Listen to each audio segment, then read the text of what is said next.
Hello বন্ধুরা, আজ আমি খেজুর গাছ সম্বন্ধে কিছু আলোচনা করব। খেজুর গাছের গুণাগুণ, খেজুর খেলে আমাদের কি কি উপকার হয়। খেজুর আয়ুর্বেদিক ভেষজ গুণসম্পন্ন এক ফল। খেজুর গাছে আমরা শীতকালে সচরাচর রস দিয়ে থাকি। এই খেজুর গাছের রস থেকে গুড় তৈরি হয়। এই খেজুর গুড় থেকে আমরা বিভিন্ন রকম খাদ্যদ্রব্য তৈরি করি। আর এই পাকা খেজুর আমাদের শক্তিদায়ক, বলবর্ধক ঔষধ হিসাবে খেজুরের জুড়ি নেই। খেজুর বিভিন্ন রোগে নিরাময়ে খুব উপকারী।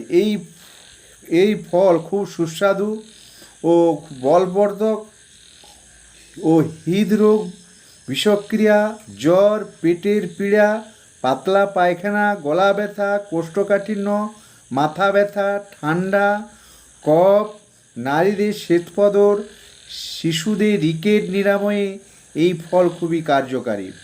খেজুর শারীরিক ও মানসিক শক্তি বাড়ায়, হজম শক্তি বৃদ্ধি করে, রোগ প্রতিরোধ করে। আর এই খেজুর গরম জলে খেজুর সেদ্ধ করে সেই জল খেলে গলার ক্ষত ও ঠান্ডা লাগা, মুখের ক্যান্সার, এই খেজুরের বিচির গুঁড়ো কালাজ্বরও নিরাময় করে। খেজুরের রস খেলে কৃমি দূর হয়।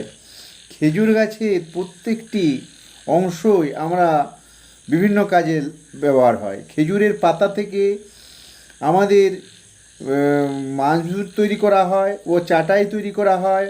খেজুরের শিকড় থেকে ওষুধ তৈরি হয়। খেজুরের